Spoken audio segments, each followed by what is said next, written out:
Фипа, здравей! Здравей, Яче! Радвам се, че си срещу мене. Преди половин час се обади брат ти Гого, да. Който каза: качихме го на метрото и му дадохме указания как да стигне до тебе. Както се казваше, ценни напътствия указания. Ценни напътствия указания, като едно дете, което в големия град. Наистина, първото, което те питам, ти си почти 40 години в чужбина. Идваш в България. Кажи за София, за толкова време архитект си. Кажи, какво ти е впечатлението от този град? Повече емоционално, отколкото професионално. Да, дори така. Има кътчета, където си ги познавам и не са се променили, освен че са остаряли, ама и ние остаряваме. Да. Огромната част е станал в един град, който е с 10 пъти по-голяма площ, отколкото беше. Да. И радостната изненада е, че имате едно хубаво метро, дето свързва тия огромни разстояния, така че може да функционира като град. Да. А иначе промени и за добро, и за лошо се виждат. Най-ме натъжава, като видя зарязана хубава сграда. Да. И разрушени хубави сгради, дето имаше феята, която умира, дето сме седяли толкова с тебе. Да. До феята Ропотамо, който беше на Васко Вълчанов, една много хубава сграда, изчезнало и то. Да. Ето тук на 2 крачки прага. Да. Прагата, да. Дето толкова сме седяли в нея. Да. Но основното емоцията, радостта да видя хората, дето от толкова години не се виждаме. Града остава все пак като фон. Да. Натъжаваме, като видя кътове, които съм ги помнил, че са се променили много. Даже дори и за добро да са се променили, ама те в нашите спомени са възлови. Фипе, кажи ми, моля ти се, има ли основна причина, която те накара тогава да побегнеш? Не, представи се просто случай. Не съм мечтал да... И сега си давам сметка, че аз не съм авантюрист, пък преживях вече 2 емиграции, без да съм по природа роден за това. Тръгнах, защото жена ми намери хубава работа в Лиеж, спечели някакъв конкурс. Тя беше цигуларка? Да. Имаше импресари, дето му викаха после ловци на скалпове, които обикаляха из Европа. Беше си спечелила пред тях конкурса, после отиде в Лиеж, в Лиежката опера, като сред първите цигулки, и отиде с временен договор. В момента, в който и го продължиха, аз поисках паспорт да се събера с жена си и детето да заведат. Така излезнах безболезнено, може би, и без да съм мечтал за емиграция, но определено, като сравнявахме нивото на живот и тук и там, дори да ме влачи много насам, си казах ми, той е глупост да остава семейството си полугладно, вместо да живее в една цивилизована страна, където заплатите бяха, грубо казано, нормални. Сега както ги виждам. И не само заплатите, т.е. ние знаем разликите в живота тук и там. Но живота е съвсем... беше съвсем друго. Тогава беше и разликата в двете системи. Да, именно. А оттам в Канада? Оттам в Канада се засили, защото в Белгия бях почнал в строителството да работя и малко по малко взе да ми омръзва. Аз бях много горд, даже че да работя като строител. Да, нека кажем, ти си архитект по професия и тук работи като такъв преди да... Да, и там... Докато ми дадат разрешение за работа, се запознах най-вече с предприемачи и други такива хора. Почнах в строителството и си викам колегите ми. Забавно ми беше, интересно ми беше, защото колегите ми, както и аз, бяхме в проектиране. Но взе да ми липсва това. Проектирането е главата на строителството, пък ние бяхме ръцете, макар че не е лесно. Да, организацията на един строеж вече е достатъчно комплицирана, за да има човек задоволството от това, че работи. Но си казах, ще ми се да правя това, което почнах да правя. И тук в работата си съм бил много доволен и щастлив. Без да гледаме заплати, без да ме.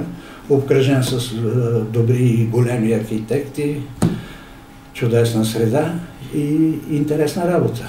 Аз съм си мислил за тебе, даже Така, това е отделен разговор, не е тук. Аз си пиша спомените и между другото цялата наша младежка тайфа, която беше тогава, съм я припомнил и описал вътре.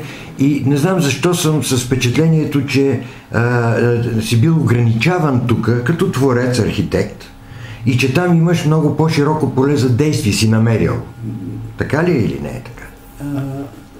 Не до там, защото в крайна сметка винаги там съм работил, в Канада, когато се преместих, нямах проблеми да почна като архитект, но винаги съм работил за друг архитект. В смисъл, каквото и да твориш, подписа по проекта е на собственика на бюрото, така че това е естествено ограничение. Той поема отговорността, той подписва, така че трябва да се съобразяваш с това, което той е замислил в началото. Имаше интересни неща да се правят, но не мога да кажа, че съм работил без ограничение. За мен в Канада, например, най-интересното беше коренно различния начин на строителство от тук. Така че в първите години с много голямо любопитство се запознавах с това и го учих да го правя. След това дойде компютърната ера. Трябваше и на това да се научим на тези години. Беше интересно, но нали ти казвам, по-интересно, отколкото тук в главпроект не ми е било. Да, защото там в главпроект имах собствените си проекти, нищо. Кажи ми за Канада. Аз съм бил за малко там и съм с чувството, че е много скучно. Защото всичко е подредено, забелязал съм как всичко става бавно, хората не се вълнуват. Имам случай, в който спира автобус и бавно един по един първо слизат, след това бавно се качват другите, не е като тук. Опашката там е през 1 метър, даже да не му дишаш на човека. Именно. Това беше много радостна разлика. Липсата на стадото, което се блъска за да влезе, всичко и кротко си. Но не бих казал, че е спокойно. Монреал се води, аз не съм вътре в този целия културен живот, но се води за голям културен център. Да не говорим за безбройните фестивали, за известния джаз фестивал на Монреал.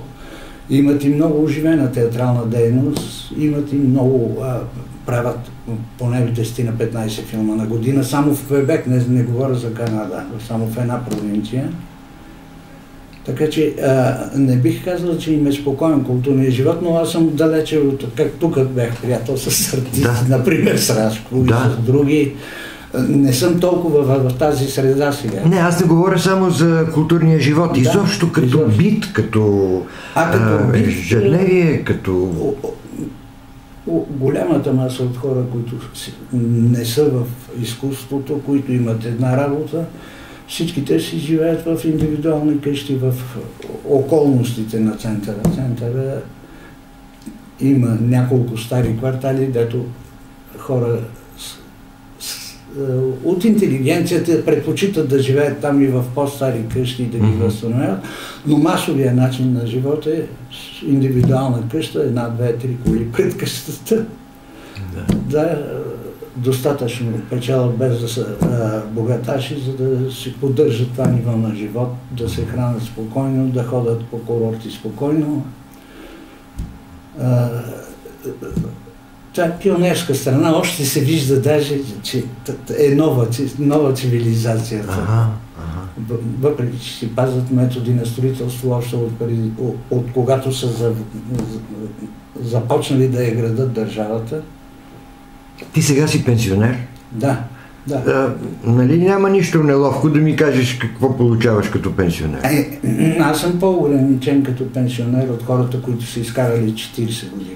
Защото пенсията е зависимо от това, което са ти отдържали, когато си работил. И аз имам само половината ми от професионалния живот е там.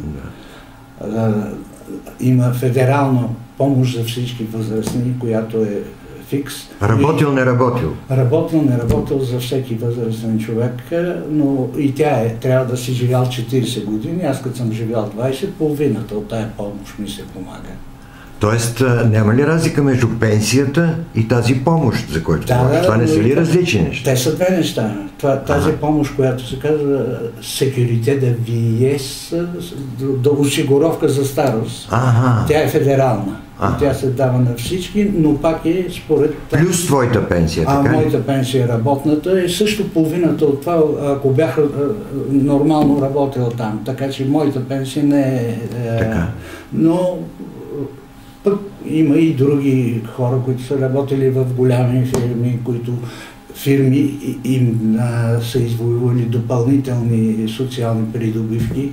Функционарите също, те имат право на по-голями вноски за пенсия, така че излизат на пенсия с сравнително прилични доходи. Винаги е по-малко от редовният ти доход. Можеш ли да живееш нормално с тази вече пенсионерска помощ?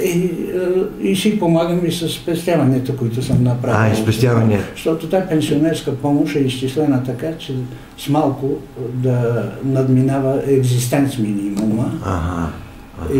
А пък аз имам практически горе-долу половината от това. Тоест, това позволява ли ти, примерно, да си позволиш да ходиш някъде на курорт годишно? Или да идваш тук по-често? Да, възможно е, но нали ти казвам, то не е само от пенсия, и най-вече от това. От спестяванията, които съм успял да направя, че да допълна пенсията до там, че да съм малко над екзистенц минимума. А екзистенц минимума го осигуряват дори и да си имаш много малка пенсия, ако нямаш и спестявания. Въпросното федерална помощ се преизчислява, ако се окаже, че си под екзистенц минимум и ти добавят още, за да стигнеш на това ниво. Така че няма хора, които са работили редовно, които да се задъхват при пенсия. Верно, че им е слезло нивото на живот, ако нямат достатъчно пък спестявания през това време. А имаш ли намерение да си се завърнеш тук или не? Съвсем не вярвам. В крайна сметка аз там съм по-дълго време вече живея, отколкото тук съм живял. Колко 35 години. 25, близо 35 години. С Белгия и Канада, С Белгия и Канада. А пък навиците ми последните там са се срегнали. Имам не много, но близки приятели, които съм си завъртал. Тук бяха повече. И винаги ми се е искало, но винаги съм бил и не само, че не съм се решал да идвам, но през цялото време служебни работи излизат, така че всяка година отлагам пътуването. Сега, като съм пенсионер, вече нямам тая пречка да идвам малко по-често. Имаш собствено жилище там? Да. Това много ли костваше от... Аз сега, понеже имам кооперация, кооперациите имат някакви общи вноски, всеки от съкооператорите внася малко, за да се поддържа сградата и за да се плащат сметките на вода и електричество, които са общите. Това същото ли, което аз бях при тебе или не? Не е то. Но подобно едно малко апартаментче, но в една сграда, която гледа към реката, към голямата река. И с гараж отдолу е. Съвсем прилично жилище, но мънинко. Представим си, че е хубаво и като студент да имаш така квартира. Фипе, много се радвам, че те виждам, че си тук. Аз. Просто толкова много спомени имаме от младежките години. Просто да си жив и здрав ти желая и по-често да те виждаме тук. Ще го бъде. Решил съм го. Благодаря ти, жив и здрав. И аз си благодаря.